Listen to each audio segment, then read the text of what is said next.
Meet the 2016 UEFA European Championships, also known as the Euros.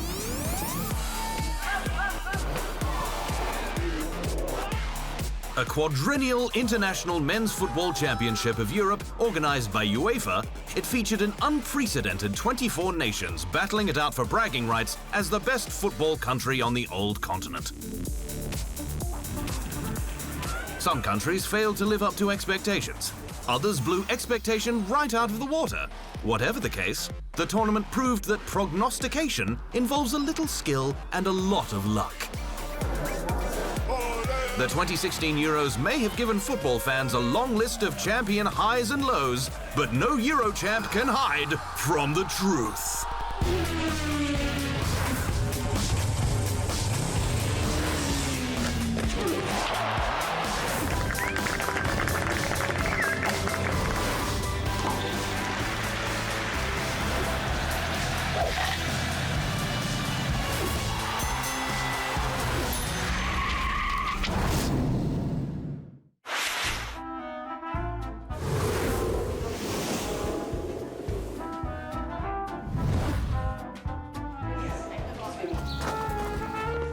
Animals. Cute, cuddly, deadly. And apparently, psychic. In Puxatawny, Pennsylvania, thousands of Americans stand staring at a hole, praising a groundhog known as Phil. According to the tradition, if Phil sees his shadow and returns to his hole, he has predicted 6 more weeks of winter-like weather. I believe him. They say he's never wrong. Never wrong. At the 2010 World Cup, it was Paul the Octopus that football fans would gamble on, having successfully predicted the outcome of 8 World Cup matches, including the final. The easiest thing to try to explain it is that he has 9 brains and we have 1. So how can we know what he thinks? The European Championships are no stranger to these clairvoyant creatures, with Sita the elephant and Tick the sea lion testing their wizardry with melons and balls. Unfortunately, neither animal came close to the precision of good old Paul. The 2016 edition hoped to have found its ultimate oracle in Nelly the elephant. Nelly's rules of the game are as follows. We set up 2 goals next to one another, one for Germany and one for Ukraine. And the goal in which Nelly sinks the first ball marks the team having a goal scored against, meaning that team will lose. But perhaps the most popular animal of the tournament wasn't psychic, but simply annoying. When Cristiano Ronaldo went down injured in the final, a silver Y moth took center stage, gluing himself to CR7's eyebrow. "I can't believe I was on TV today. What a day," mocked the Cristiano Ronaldo moth Twitter page. It turns out a combination of keeping the lights on overnight at Stade de France and the area being in line with the migration pattern of millions of moths made them the biggest distraction of the Euro 2016 final. Coming up, Portugal navigates its way to the top.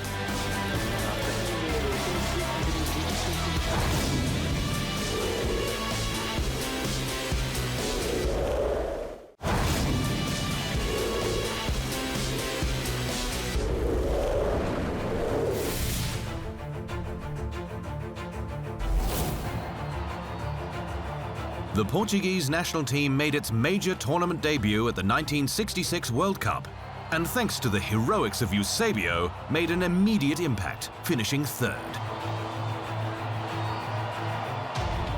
But despite being dubbed the Brazilians of Europe, the Navigators never really lived up to their potential and never won a major title. The 2004 European Championships seemed to be the tournament that would change that. Held on home soil, the team boasted the likes of Rui Costa, Luis Figo, Deco, Fernando Couto, and a budding superstar in Cristiano Ronaldo. However, their dream was shattered in the final, when Cinderella side Greece were crowned the unexpected kings of Europe, leaving Ronaldo and company in tears. 12 years later, the Navigators still found themselves without a major trophy heading to Euro 2016, and no sign that things would change in the category. But they could rely on two very special weapons. The first one was obvious: Cristiano Ronaldo, who had since become his nation's all-time leader in goals and caps, and the Portuguese presidential palace's most high-profile guest before takeoff for France. We are very proud to be here again. And as captain of the squad, what I can assure you, because I know there are a lot of Portuguese people supporting us both here in Portugal and around the world, is that, as always, we are going to do our best. The second weapon was its coach, Fernando Santos. Having taken over from Greece's 2004 coaching mastermind, Otto Rehhagel, in 2010, Santos was in charge during the 2014 World Cup as Greece reached the knockout stage for the first time ever.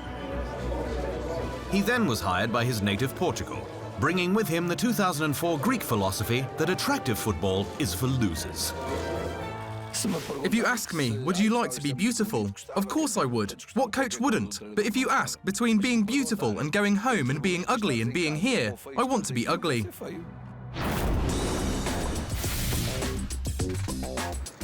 The key to Greece's 2004 miracle was that they were committed to not concede a goal.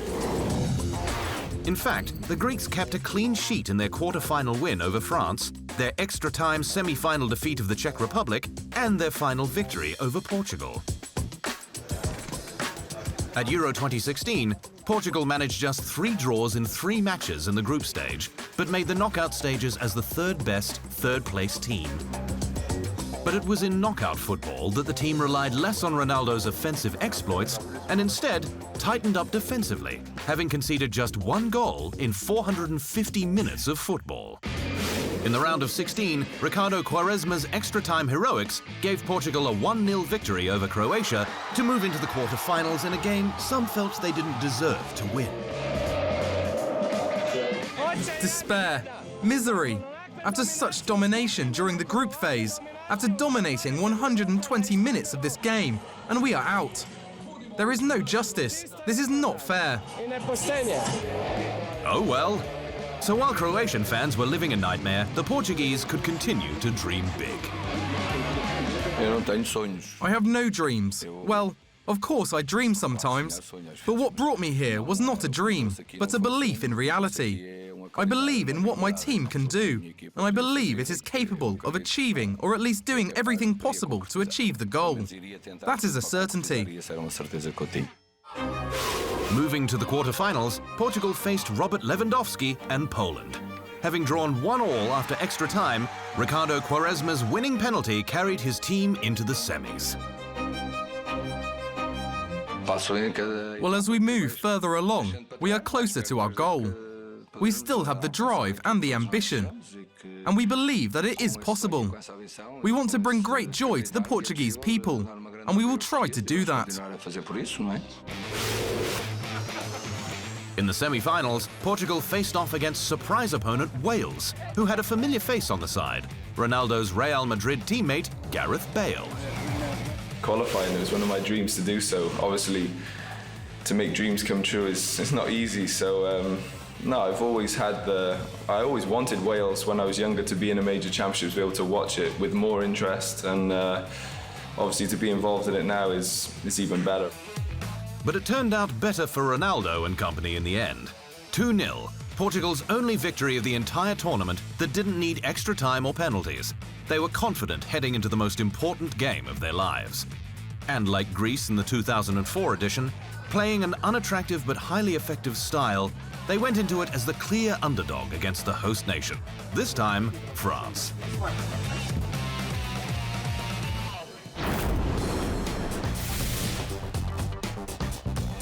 Since the inception of the European Championships in 1960, only 3 host nations have won the tournament on home soil. Spain in 1964, Italy in 1968, and France in 1984. The 2016 edition would return to the nation known as the Hexagon, and it seemed from the start that the 2016 France contingent could become the 4th host nation to win in front of its home fans. Things were progressing nicely for Didier Deschamps and Le Bleu, having finished first in Group A. And despite fielding an underperforming Paul Pogba, they could still rely on their key offensive threat, Antoine Griezmann. The team went on to upend the Republic of Ireland 2-1 in the round of 16 before crushing tournament wonder team Iceland 5-2 in the quarter-finals, and the defending World Cup champions Germany in the semis 2-0. Les Bleus had one more mountain to climb, but were confident they'd make it to the top. We have to finish the job. There's still one more step. The hardest one, against a great opponent. July 10, 2016, the final at the Stade de France. And it seemed luck wasn't on Portugal's side once again. In just the 8th minute, Cristiano Ronaldo injured his knee in a clash with Dimitri Payet.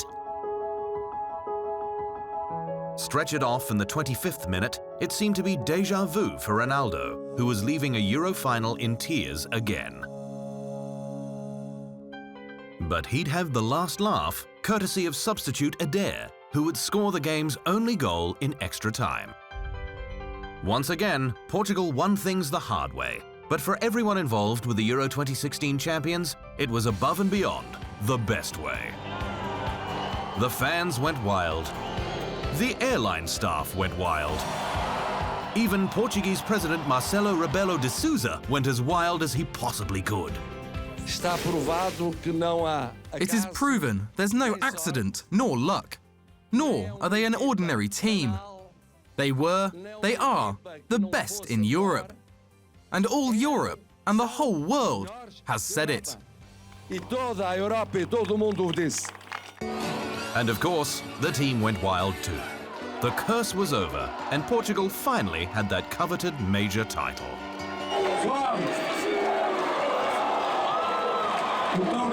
Thank you very much. This victory is for all of you. All who are here in Portugal. All immigrants, these players, this coach, this staff. We entered the history of Portugal.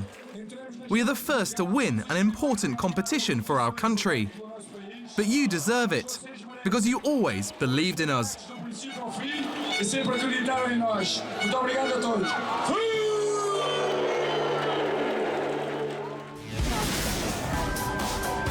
After the break, the team of the tournament.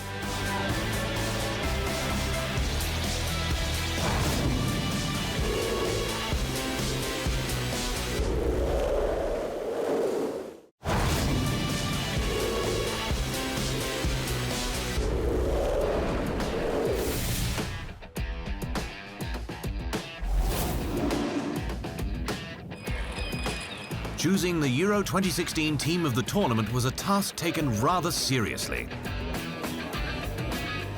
In fact, the top 11 was selected by a technical panel that included UEFA Chief Technical Officer Ioan Lupescu and UEFA Coaching Ambassador Sir Alex Ferguson. The former Man United boss stated that, after quite a bit of deliberation, the observers chose a team that features the best performing players from the best performing teams at UEFA Euro 2016. So here is their 4-2-3-1 formation. Goalkeepers to choose from included Hugo Lloris, Manuel Neuer, and the eternal Gigi Buffon, but their top backstop was Portugal's Rui Patricio.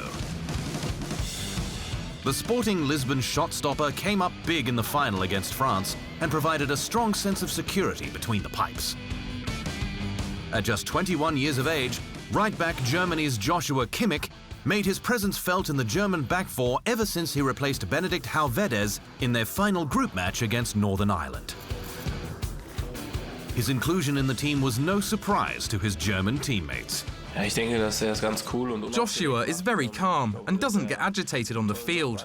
He did a great job against Northern Ireland, but we already knew before that we can trust him. Because in all of his international matches with FC Bayern, we could always rely on him, no matter in which position he played. So because of that, I think Joachim Löw and the whole team had a good feeling about him. Born not far from the Stade de France, where the final was held, Portuguese left-back Rafael Guerreiro made the top 11.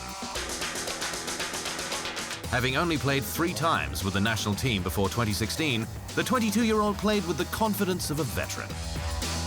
In the middle of the defence, Germany's Jerome Boateng earned one of the centre-back positions. Boateng has definitely gotten better with age, becoming one of Die Mannschafts' undisputed leaders. Jerome Boateng has already been a leader of this team for a long time. At the World Cup, and especially in the final, he played exceptionally well and was one of the reasons we won the title. In the past 2 years, he has progressed further and is well respected in the team.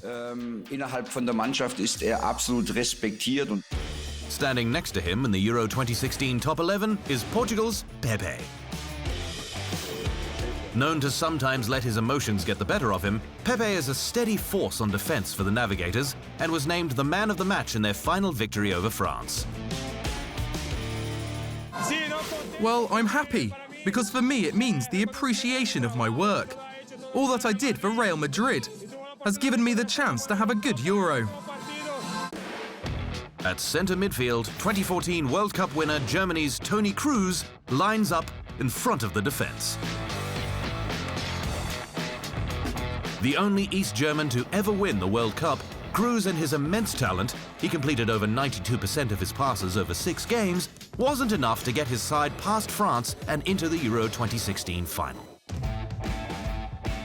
Lining up next to Kroos in the top 11 is Welshman Joe Allen. Along with his Wales side, the Liverpool midfielder was one of the surprises of the tournament. Making 6 appearances, Allen earned 1 assist, 1 yellow card, and a jovial parade back in Cardiff. I didn't imagine it could be like this. Incredible, the level of support, the numbers people have turned out in today. We heard a lot when we were out in France about the support, but to see it firsthand is it's an amazing feeling. The first of the 3 attacking midfielders chosen is Euro 2016 MVP, France's Antoine Griezmann.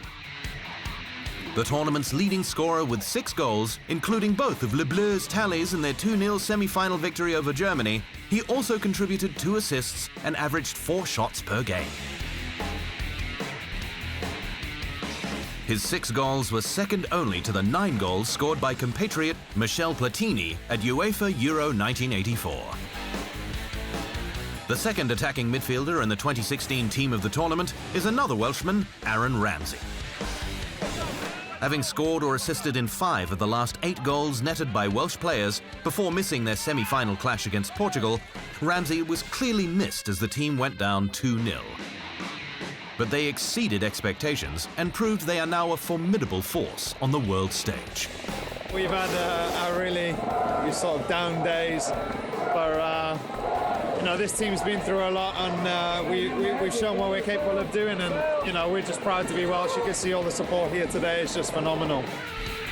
Another Frenchman makes the top 11 and completes the attacking midfield trio, Dimitri Payet.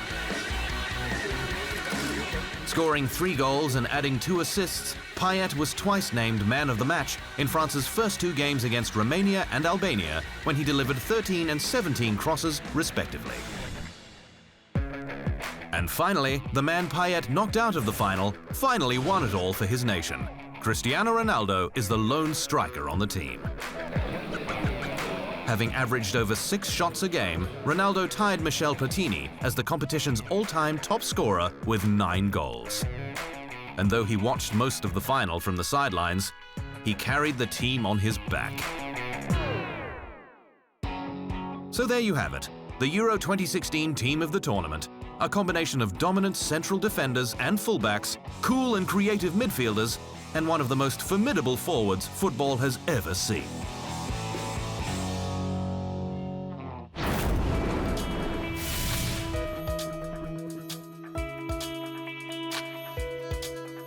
With a population of just over 330,000 people, and with a league that can only play for 5 months out of the year because it's so cold, Iceland defied all odds by becoming the smallest nation to ever qualify for a major international football tournament.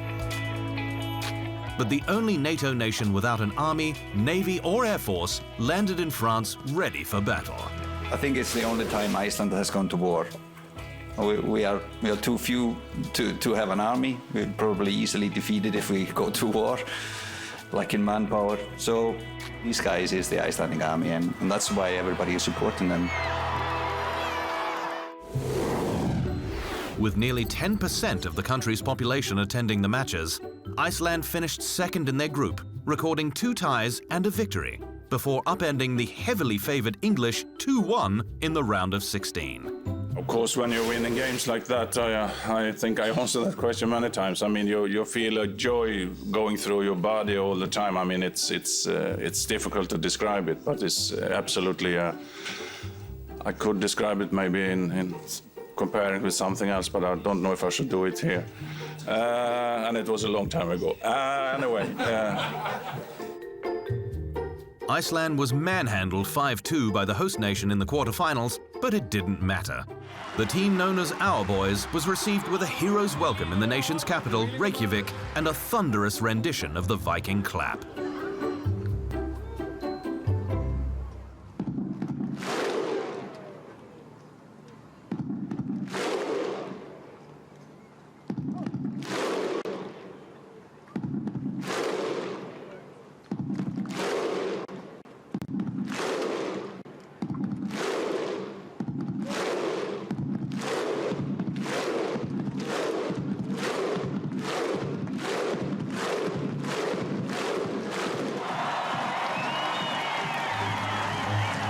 It's a dream coming true, and but it's a lot of hard work. The hard work's gone into this, and for the next, obviously, generations who will come up from Iceland, I think they will know how hard we fought for this, and hopefully they will keep working hard to get where Iceland deserves to be, because I think we deserve to be here.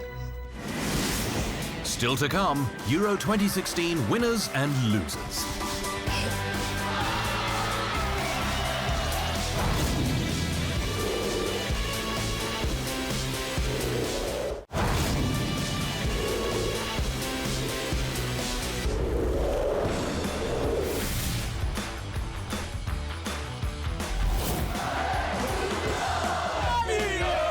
Portugal won, France lost. The Euros all end there, right? Wrong, because there were plenty more winners and losers. A winner? Will Grigg. The Northern Ireland striker never saw a minute of game time, but had a song sung in his name that took off.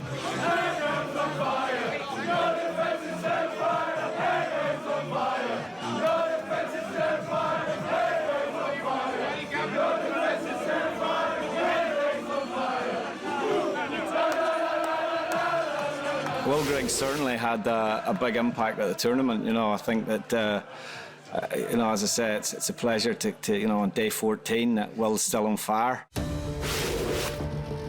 A loser?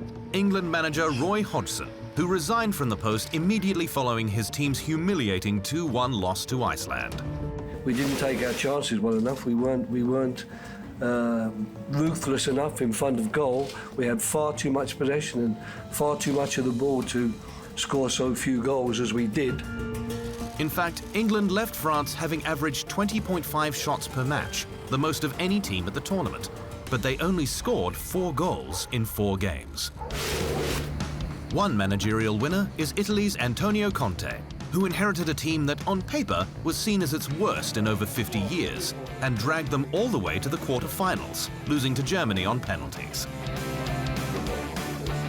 He too bid farewell to his team, but with his head held high. Today feels even worse than yesterday.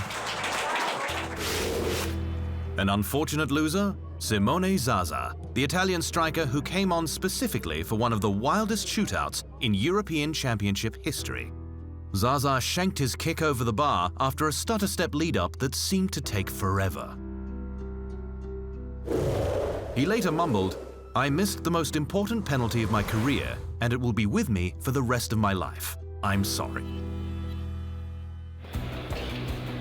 Other winners include Portugal midfielder Renato Sanchez, who was named Young Player of the Tournament, and Wales, led by Gareth Bale and coach Chris Coleman. The country competed in only their second major international tournament since 1958 and went all the way to the semi-finals. And a team that fell under both categories? Poland.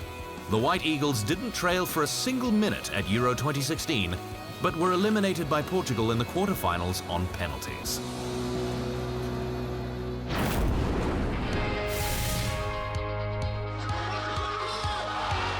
Portugal came into Euro 2016 at 25-1 odds to win it all. But it seems these days in sport, odds mean nothing. The 2014 tournament proved that there are giant killers all around us. There was hooliganism off the pitch, but unprecedented fair play on it, as only 3 red cards were given in 51 games. And despite the Spain's attacking, short passing, possession football being replaced with a suffocating defensive game and explosive counterattack, the world game once again proved to be a beautiful one. And that is the truth.